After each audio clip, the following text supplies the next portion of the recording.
Welcome to Jackson Lewis's podcast, We Get Work.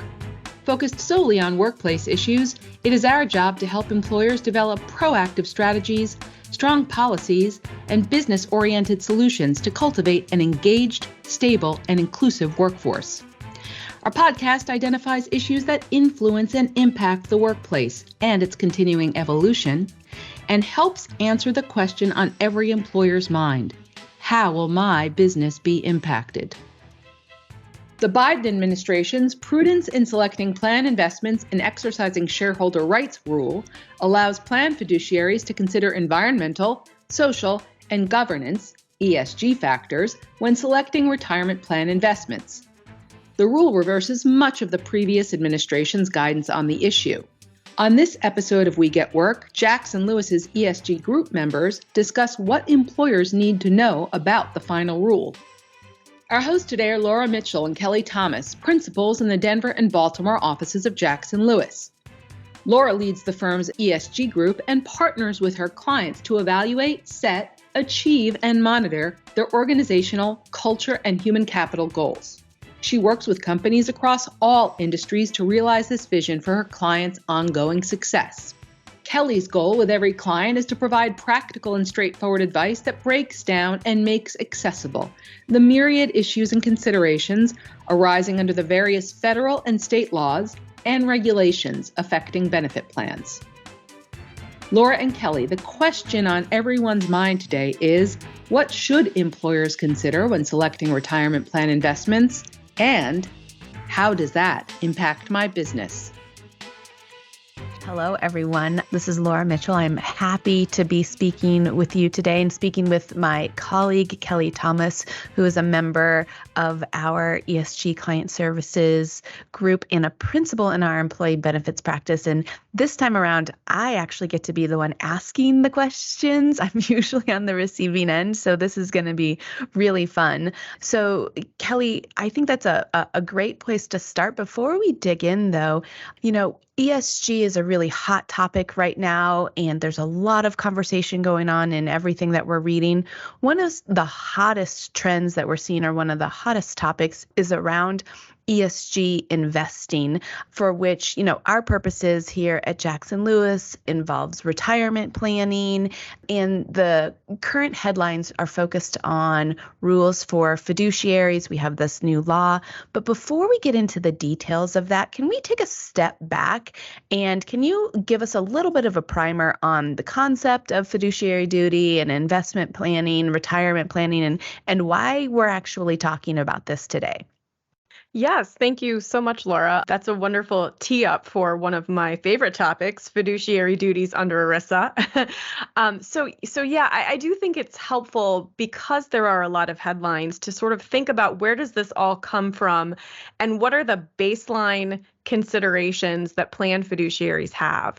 So essentially, ERISA comes from old trust law and the concept of fiduciaries. And really at core, that's about putting participants and their interests first, making decisions in accordance with the terms of the plan.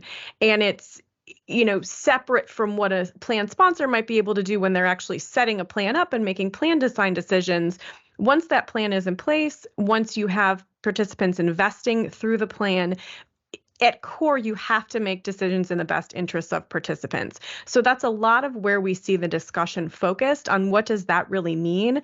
And when you're talking about ESG considerations for investments, how does that all fit together with those basic fiduciary duties that apply to all plans? Yeah.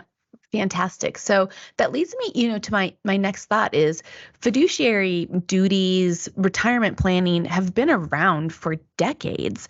Why now is it such a hot topic? Why are we seeing so many headlines? Why are we spending so much time on it? And how does it really fit into, from your perspective, this notion of ESG and what we're seeing kind of across the country right now with the focus on it? Sure. I mean, I think, just as you obviously see in your practice as well, the, values-based investing, those types of topics are really coming to the forefront. I hate to throw another thing on Gen Z and the millennials, but they are working and they want their, employer to reflect the values that they have. They want to feel like they have a say in these types of things, and it's not just them, of course, but they are the ones that are always in the headlines. And so that comes into 401k plans as well. Employers and plan sponsors do have employees coming to them and asking questions about investment philosophy and those types of things that weren't necessarily a consideration a decade or so ago. So it really adds a layer onto what needs to be managed when it comes to the plate of investments that's put there for people to use in their retirement funds. Yeah, certainly. I mean, from my own perspective, when I entered the workforce, the last thing on my mind is what is making up my 401k portfolio. Like I didn't give it a second thought as to where those dollars were being invested for me. So I think it's a fascinating evolution to the workplace and to employees and just the power that they wield to really make an impact both within what they're doing in their job and also just kind of in these societal movements. So I think it's fantastic. So can we now turn to what's going on from a regulatory standpoint? There have been a number of changes over the last several years, some very recently. So talk us through kind of where we have actually seen the changes in the law. In a nutshell, again, the sort of fiduciary duties to make investment decisions, thinking about the best interests of the participants, which encompasses a lot. So it has to do with, when you're thinking about an investment menu, who's in your plan, how investment savvy and are they, making sure to give them enough options, making sure not to give them too many options. All those things come into play. And as we've said, they have for decades. During the President Obama's administration, there was a movement toward allowing consideration of ESG factors, although I don't even know that they were called it that necessarily back then. But that was sort of a topic. And the rule under the Obama administration was essentially that when you were making decisions as a plan fiduciary, there was the ability, if you were taking two investments that basically side by side were equal, you could use that ESG factor as a tiebreaker. So that, you'll hear that maybe referred to the tiebreaker rule under the Obama administration. To be honest with you, I don't know how often that really came into play in practical terms because I'm not sure how often you have two investments that are identical. And then that's really all that's left when taking into account just the financial factors. So that, again, would be things like risk, return, fees, all those pieces that go into what makes, an investment decision. Under the Trump administration, they pulled back on that rule and essentially said that only those financial factors, the pecuniary factors is the word that they use, could be taken into consideration. There really couldn't be ESG given any weight when you were looking at, planned investments. And with that, if there was sort of a green investment, because a lot of times this comes up in the context of, climate change funds, sort of green funds, that type of thing. If there was, if that was in an investment, there was a heightened rule regarding disclosures. So we really saw a kind of a 180 from what was allowed under the Obama administration. And then probably not surprisingly, when President Biden came into office, very early on, he kind of went back and so reversed the Trump rule. And there was a proposed rule in place for about a year, which was finalized in October and went into effect at the end of last year. And that was controversial in the sense that at first, when the proposed rule was out, there was a concern in certain circles that it actually mandated considering ESG factors when choosing retirement funds, which would be contrary to sort of that, again, that base level ERISA fiduciary duty that's there. So when they put the final rule in place, that was one of the things that's actually in the preamble to the final rule. They make it very clear, and they adjusted some of the language in that final rule to make it clear that it falls short of being a tiebreaker test where you don't necessarily have to say, these two investments are equal before you can even consider ESG factors. But it definitely opens the door for ESG to be considered. Because the concern was there was a chilling effect when you essentially said you couldn't consider it at all. You had these extra disclosure requirements. But that all being said, in no way does it mandate that ESG be considered. So it opens a door that was previously closed in terms of considering these for investments. And as expected this week, the House passed a resolution by 216 to 204 to block the Biden ESG rule for retirement plan investing. This was followed pretty shortly by the Senate passing a similar resolution, 50 to 46.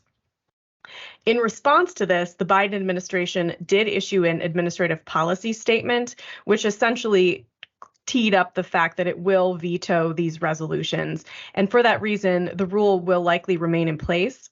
What this really means is that the landscape doesn't change much for retirement plan investors, but I think it does continue to make people a little bit wary about these types of investments. That's the feedback that we're hearing from both investment advisors and plan fiduciaries. So once again, potentially more to come on this, but that's the latest.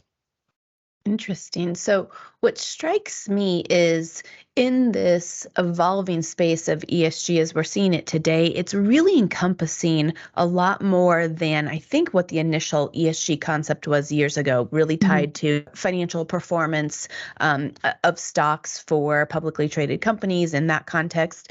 Do you find that in this space, the concept of what an ESG factor is kind of amorphous, or are there clear delineations and definitions of what really would be an ESG factor that a fiduciary could or could not be considering for their investments? I don't think it's entirely clear. And I'm outside of my lane a little bit because this is exactly the type of thing that clients are really relying on their financial advisors for, because a lot of these companies, they have their ESG reports. There are sort of SEC rules and things like that kind of go into the ESG space. And so what I'm seeing now when I sit in on committee meetings is that is one of the topics. And so it might be like, here's kind of an ESG analysis of funds. And so, but I agree. Like, I think that it isn't always entirely clear and that the definition has broadened. What's interesting to kind of watch now, so we do have the final rule in place under the Biden administration, but we also have two active, rather high-profile cases that have been brought. One of them is 25-ish attorneys general in Texas, state attorneys general that threw a Texas suit to get the rule enjoined. And then you also have two retirement plan participants in Wisconsin that recently brought a case as well. So you're sort of seeing that. And I think part of what is a consideration there is exactly what does it mean when you consider ESG factors in a retirement plan? Are people clear on that? And are plan participants clear on that? So that's definitely a hot topic. Yeah, so that's a great segue to my next question. So what are plan sponsors to do? Like, what really are some practical steps that they should be thinking about or should be doing now in anticipation of either the rule going forward, and even in the absence that the rule is enjoined, it seems as though there's going to be pressure internally from employees, regardless of regulations, to make ESG investments or to have an ESG focus. So what really can we provide as guidance here? That's a great question. And I think it's exactly the way you framed it. It's twofold. So from the plan administrator investment committee, whomever the plan fiduciary is, from that perspective, in many ways, the duty has not changed. And that's something that the DOL has a lot of statements out there to say. They are not mandating something new. They're not changing the core that you have to look at these investments, in the best interest of participants. And so I think the best thing to do is get an investment advisor to help. And it's the same analysis. You're looking at fees. You're looking at returns over the short, mid, and long term. You're looking at how your plan participants are participating in the plan. All of those pieces still factor in. So really, I think, other than the fact that there's more information coming in and there may be a little bit more that they're considering, the ultimate duty is the same. And that's okay. If there's nothing saying that they have to make any movements on this yet, while this is all shaking down, even as you say, like as ESG is getting more well-defined and exactly what that means is being discussed. The other side of that, of course, is just what you said, which are the participants. we're definitely hearing feedback that participants are asking about this, sometimes favorably and sometimes not. So that's a piece to be considered as well. And it kind of actually dovetails into other requests that we've seen from participants over the last few years. Maybe not so much right now, but cryptocurrency was a big, hot topic even a year ago, with participants wanting to be able to invest in that in their retirement plan, and just sort of figuring out balancing that, because you obviously, as a plan fiduciary, you want to listen to your participants and what they need. But you also, retirement plans aren't necessarily meant to be on the cutting edge of things. It's a more cautious set of investments. So there are things like brokerage windows, if it's appropriate for a population, that might be utilized as a way to sort of open up space for participants who want something a little unique. But even putting one of those into place is a fiduciary decision.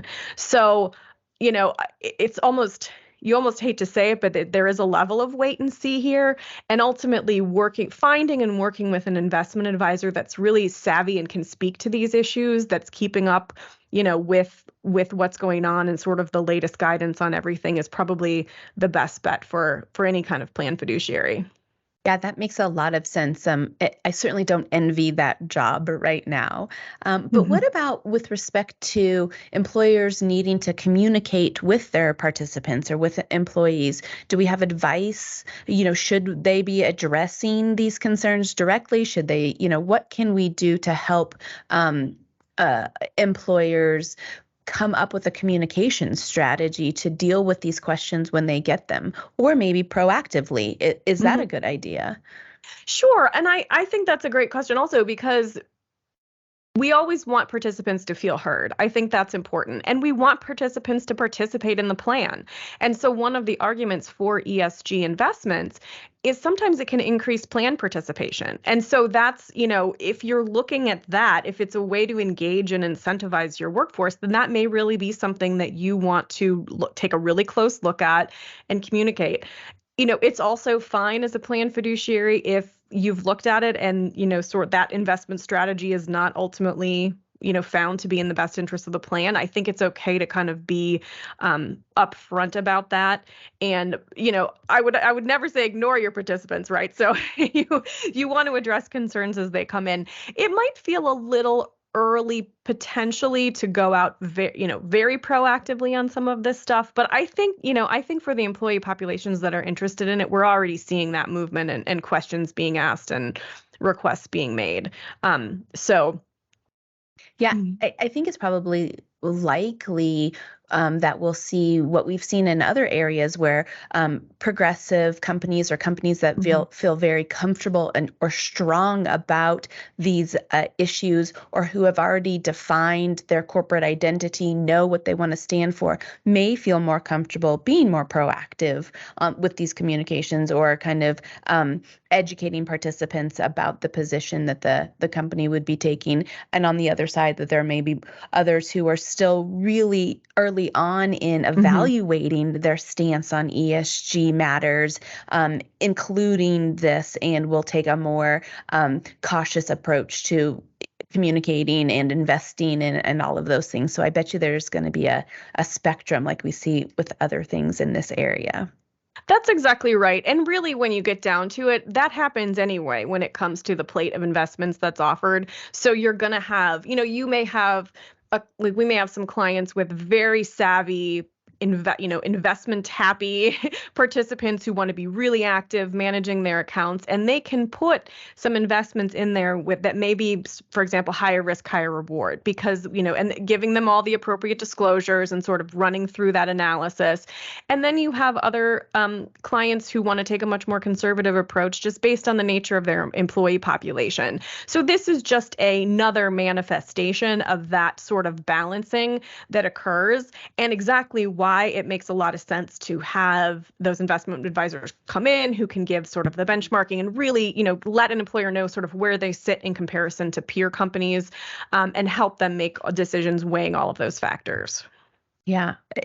Again, I know I've said it before, but this is just fascinating. And Kelly, thank you so much for your time today and answering the questions. And I know I've learned a lot, so I hope our listeners have as well. And we definitely will be watching for developments, and hopefully if we have the opportunity again to chat about what's new and different in this space in 6 months, because I have a feeling it's going to be a lot. Absolutely. Absolutely. I feel like, keep your eye on the headlines over the next week. We may have some more news. We may see the first Biden administration veto. You never know.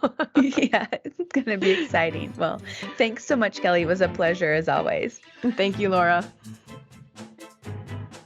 Thank you for joining us on We Get Work. Please tune into our next program, where we will continue to tell you not only what's legal, but what is effective. We Get Work is available to stream and subscribe on Apple Podcasts, Google Podcasts, Libsyn, Pandora, SoundCloud, Spotify, Stitcher, and YouTube. For more information on today's topic, our presenters, and other Jackson Lewis resources, visit jacksonlewis.com. As a reminder, this material is provided for informational purposes only. It is not intended to constitute legal advice, nor does it create a client-lawyer relationship between Jackson Lewis and any recipient.